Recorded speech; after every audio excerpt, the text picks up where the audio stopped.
Info ಸಾರಥಿ ವೀಕ್ಷಕರಿಗೆ ನಮಸ್ಕಾರ. ಈ ದಿನ ನಾನು ನಿಮಗೆ ನಿಮ್ಮ ಮೊಬೈಲ್ನಲ್ಲೇ ನಿಮ್ಮ ಪಂಚಾಯತಿ ಬಗ್ಗೆ ಹೇಗೆ ತಿಳ್ಕೊಳ್ಳೋದು ಅಂತೇಳಿ ತಿಳಿಸ್ಕೊಡ್ತೇನೆ. ಮೊದಲನೇದಾಗಿ ನೀವು ನಿಮ್ಮ ಗೂಗಲ್ ಕ್ರೋಮ್ಗೆ ಹೋಗ್ಬಿಟ್ಟು ಪಂಚತಂತ್ರ .kr.nic ಅಂತೇಳಿ ಸರ್ಚ್ ಮಾಡಿ. ಇಲ್ಲಿ ಕೆಳಗಡೆ ಕಾಣಿಸುತ್ತೆ ಪಂಚತಂತ್ರ 2.0 ಹಾಗೂ ಗ್ರಾಮೀಣಾಭಿವೃದ್ಧಿ ಮತ್ತು ಪಂಚಾಯತ್ ರಾಜ್ ಇಲಾಖೆ ಅಂತೇಳಿ ಕಾಣಿಸುತ್ತೆ ನೋಡಿ. ಇಲ್ಲಿ RDPR ಕರ್ನಾಟಕ ಸರ್ಕಾರ ಅನ್ನೋ ಆಪ್ಷನ್ ಮೇಲೆ ಒತ್ತಿ. ಆಗ ನಿಮಗೆ ಏನಾಗುತ್ತೆ, ಇಲ್ಲಿ ಗ್ರಾಮೀಣಾಭಿವೃದ್ಧಿ ಮತ್ತು ಪಂಚಾಯತ್ ರಾಜ್ ಇಲಾಖೆ ಎನ್ನುವ ಅಫಿಷಿಯಲ್ ವೆಬ್ಸೈಟ್ ಕಾಣುತ್ತೆ. ಇಲ್ಲಿ ನೋಡಿ DK ಶಿವಕುಮಾರ್ ಮಾನ್ಯ ಮುಖ್ಯಮಂತ್ರಿಗಳು ಕಾಣಿಸ್ತಾ ಇದ್ದಾರೆ, ಹಾಗೂ ಸಚಿವರಾಗಿರ್ತಕ್ಕಂಥ ಶ್ರೀ ಈಶ್ವರ್ ಖಂಡ್ರೆ ಅವರು ಕೂಡ ಕಾಣಿಸ್ತಾ ಇದ್ದಾರೆ. ಕೆಳಗಡೆ ಸ್ಕ್ರೋಲ್ ಮಾಡಿದರೆ ನಿಮಗೆ ಇಲ್ಲಿ ಪರಿಚಯ ಮತ್ತು ಗ್ರಾಮೀಣಾಭಿವೃದ್ಧಿ ದಾಖಲೆಗಳು ಅಂತೇಳಿ ಸಿಗುತ್ತೆ. ಅದೇ ರೀತಿಯಾಗಿ ಆನ್ಲೈನ್ ಸೇವೆಗಳು, ಪಂಚಾಯತ್ ರಾಜ್ ದಾಖಲೆ ಅಂತೇಳಿ ಸಿಗುತ್ತೆ. ನೀವಿಲ್ಲಿ ಏನು ಮಾಡಬೇಕು ಅಂತ ಹೇಳಿದ್ರೆ, ಈ ಆನ್ಲೈನ್ ಸೇವೆಗಳು ಎನ್ನುವ ಆಪ್ಷನ್ನಲ್ಲಿ ಪಂಚತಂತ್ರ ಅಂತೇಳಿ ಒಂದು ಎರಡನೇ ಆಪ್ಷನ್ ಕಾಣ್ತಾ ಇದೆ ನೋಡಿ. ಈ ಪಂಚತಂತ್ರ ಅನ್ನೋ ಆಪ್ಷನ್ ಮೇಲೆ ಕ್ಲಿಕ್ ಮಾಡಿದಾಗ ನಿಮಗೆ ಈ ರೀತಿಯಾಗಿರ್ತಕ್ಕಂಥ ಒಂದು ಇಂಟರ್ಫೇಸ್ ಓಪನ್ ಆಗುತ್ತೆ. ಪಂಚತಂತ್ರ 2.2 ಅಡಿಯಲ್ಲಿನ ಮಾಡ್ಯೂಲ್ಗಳು ಅಂತೇಳಿ ನಿಮಗೆ ಕಾಣಿಸುತ್ತೆ.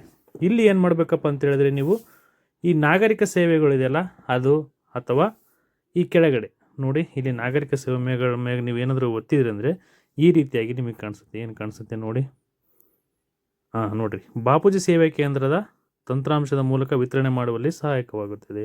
ಯಾವ ಇಲಾಖೆ ಸೇವೆಗಳ ಬಗ್ಗೆ ತೋರಿಸುತ್ತೆ. ಹಾಗೂ ನಿಮ್ಮ ಇಡೀ ಗ್ರಾಮ ಪಂಚಾಯತಿಯ ಸಂಪೂರ್ಣ ವಿವರ ನಿಮಗೆ ಏನಾದರೂ ಬೇಕಂತ ಹೇಳಿದರೆ ನೀವೇನು ಮಾಡಬೇಕಾಗುತ್ತೆ ಅಂದರೆ, ಇಲ್ಲಿಂದ ವಾಪಸ್ ಬಂದು ಇಲ್ಲೇ ಕೆಳಗಡೆ ಕಾಣುವಂತಹ ನೋಡಿರಿ, ಇಲ್ಲಿ ಕೆಳಗಡೆ ತೋರಿಸ್ತಾ ಇದ್ದೀನಿ, ಇಲ್ಲಿ ಕೆಳಗಡೆ ಕಾಣುವಂತಹ ಪಂಚತಂತ್ರ ಸಾರ್ವಜನಿಕ ಮಾಹಿತಿ ಪೋರ್ಟಲ್ ಎನ್ನುವ ಆಪ್ಷನ್ ಮೇಲೆ ನೀವು ಒತ್ತಿ. ಈ ಅಪ್ಲಿಕೇಶನ್ ಅಥವಾ ಈ ಆಪ್ಷನ್ ಮೇಲೆ ಒತ್ತಿದ ನಂತರ ನಿಮಗೆ ಈ ರೀತಿಯಾಗಿ ಒಂದು ಇಂಟರ್ಫೇಸ್ ಬರುತ್ತೆ ನೋಡಿರಿ, ಪಂಚಮಿತ್ರ ಅಂತೇಳಿ ಬರುತ್ತೆ.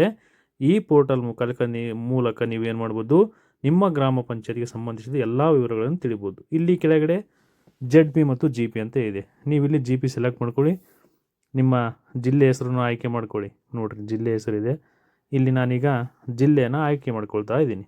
ಅದೇ ರೀತಿಯಾಗಿ ತಾಲೂಕು ಅಂತೇಳಿದೆ, ಈ ತಾಲೂಕನ್ನು ಕೂಡ ನೀವೇನು ಮಾಡಿರಿ ಆಯ್ಕೆ ಮಾಡ್ಕೊಳ್ಳಿ ಇಲ್ಲಿ.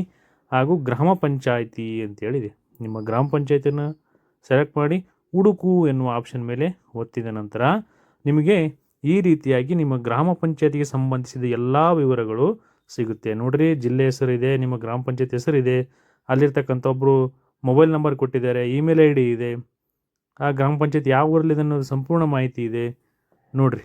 ಈ ರೀತಿಯಾಗಿ ನಿಮಗೆ ಎಲ್ಲ ವಿವರಗಳು ಕಾಣುತ್ತೆ. ಅದೇ ರೀತಿ ನೀವೇನು ಮಾಡಬೇಕು, ಕೆಳಗಡೆ ಸ್ವಲ್ಪ ಸ್ಕ್ರೋಲ್ ಮಾಡಿದಾಗ ಇಲ್ಲಿ GP ಜನರಲ್ ಬಾಡಿ ಸದಸ್ಯರು ಅಂತ ಹೇಳಿದೆ. ಈ ಸದ್ಯಕ್ಕೆ ಗ್ರಾಮ ಪಂಚಾಯತ್ ಸದಸ್ಯರ ಅವರ ಅವಧಿ ಮುಗಿದಿರೋದ್ರಿಂದ ಅವರು 0 ಅಂತೇಳಿ ತೋರಿಸ್ತದೆ. ಒಟ್ಟು ಸಿಬ್ಬಂದಿ ಈ ಕಡೆ ಇದೆ, ಒಟ್ಟು 10 ಸಿಬ್ಬಂದಿಗಳಿದ್ದಾರೆ. ಅದರಲ್ಲಿ ಔಟ್ಸೋರ್ಸ್ ಸಿಬ್ಬಂದಿ 7 ಜನ, ಸರ್ಕಾರಿ ಎಂಪ್ಲಾಯಿಗಳು 3 ಜನ ಇದ್ದಾರೆ ನೋಡಿರಿ. ಒಟ್ಟು ಸಭೆಗಳು ಎಷ್ಟಾಗಿದೆ, 42 ಸಭೆಗಳಾಗಿದೆ.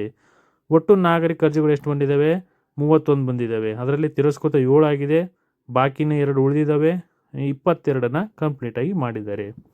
ಈ ರೀತಿಯಾಗಿ ನಿಮ್ಮ ಪಂಚಾಯತಿಗೆ ಸಂಬಂಧಿಸಿದ ವಿವರಗಳು ನೋಡಿರಿ. ಇನ್ನೂ ಕೆಳಗಡೆ ಬಂದಾಗ ನಿಮ್ಮ ಚುನಾಯಿತ ಪ್ರತಿನಿಧಿ ವಿವರಗಳು, ನಿಮ್ಮ ಸಿಬ್ಬಂದಿ ಇರ್ತಾರಲ್ಲ ಅವರು, ಅಥವಾ ನಿಮ್ಮ ಚುನಾಯಿತ ಪ್ರತಿನಿಧಿಗಳು ಯಾರಿದ್ದಾರೆ, ನಿಮ್ಮ ಗ್ರಾಮ ಪಂಚಾಯತಿ ಮೆಂಬರ್ಸ್ ಯಾರಿದ್ದಾರೆ ಅವ್ರಿಗೆಲ್ಲ ಡೀಟೇಲ್ಸ್ ಇಲ್ಲಿ ಸಿಗುತ್ತೆ. ಆಮೇಲೆ ಮಾಹಿತಿ ಹಕ್ಕು ಇದೆ, ಗ್ಯಾಲರಿ ಇದೆ, ನೀರಿನ ಗುಣಮಟ್ಟ ಪರೀಕ್ಷಾ ವರದಿ ಇದೆ ನೋಡಿರಿ, ಸ್ವಸಹಾಯ ಗುಂಪುಗಳ ಬಗ್ಗೆ ಇದೆ ನೋಡಿ. ಕಾರ್ಯಕ್ರಮಗಳು ಒತ್ತಿದಾಗ ಗೃಹಲಕ್ಷ್ಮಿ ಲಾಂಚ್ ಪ್ರೋಗ್ರಾಮ್ ಅಂತೇಳಿ ಅದ್ರ ಬಗ್ಗೆ ಇದೆ. ನೀವೇನಾದ್ರ ಮೇಲೆ ಗೊತ್ತಿದ್ರೆ ನಿಮಗೆಲ್ಲ ಫುಲ್ ಡೀಟೇಲ್ಸ್ ಸಿಗುತ್ತೆ. ಅದೇ ರೀತಿಯಾಗಿ ಇಲ್ಲಿ ಆದಾಯ ಸಂಗ್ರಹ ಅಂತ ಇದೆ ನೋಡಿರಿ, ಈ ಸ್ವಸಹಾಯ ಗುಂಪುಗಳು. ಆಮೇಲೆ ಆದಾಯ ಸಂಗ್ರಹ ನೋಡಿರಿ, ಈ ವರ್ಷ ಟೋಟಲ್ ಆಗಿ ಎಷ್ಟು ಆದಾಯ ಸಂಗ್ರಹವಾಗಿದೆ ಅಂತೇಳಿ ತೋರಿಸುತ್ತೆ. ಇಲ್ಲಿ ಕಟ್ಟಡ ನಿರ್ಮಾಣ ಪರವಾನಗಿ ಕೊಟ್ಟಿದ್ದಾರೆ ಇಲ್ಲ ನೋಡಿರಿ, ನೀರು ಸರಬರಾಜಿನ ಸಂಪರ್ಕ ಕಡಿತ, ಆಮೇಲೆ MG ನರೇಗದ್ದು, ಕುಡಿಯುವ ನೀರಿನ ನಿರ್ವಹಣೆ, ಬೀದಿ ದೀಪ ಅಳವಡಿಕೆ, ಗ್ರಾಮ ನೈರ್ಮಲ್ಯ ನೋಡಿರಿ. ಈ ರೀತಿಯಾಗಿ ಪ್ರತಿಯೊಂದು ಗ್ರಾಮ ಪಂಚಾಯತಿಗೆ ಸಂಬಂಧಿಸಿದ ಪ್ರತಿಯೊಂದು ದಾಖಲೆಗಳನ್ನು ನೀವು ಇಲ್ಲಿ ನೋಡ್ಬೋದು. ಇಲ್ಲಿ ಎಲ್ಲ ದಾಖಲೆಗಳನ್ನು ತಿಳಿದುಕೊಂಡು ನೀವು ನಿಮಗೇನಾದರೂ ಡೌಟ್ ಬಂದರೆ ಸಂಪರ್ಕ ಮಾಡಿ ತಿಳ್ಕೊಬೋದು. ಧನ್ಯವಾದಗಳು.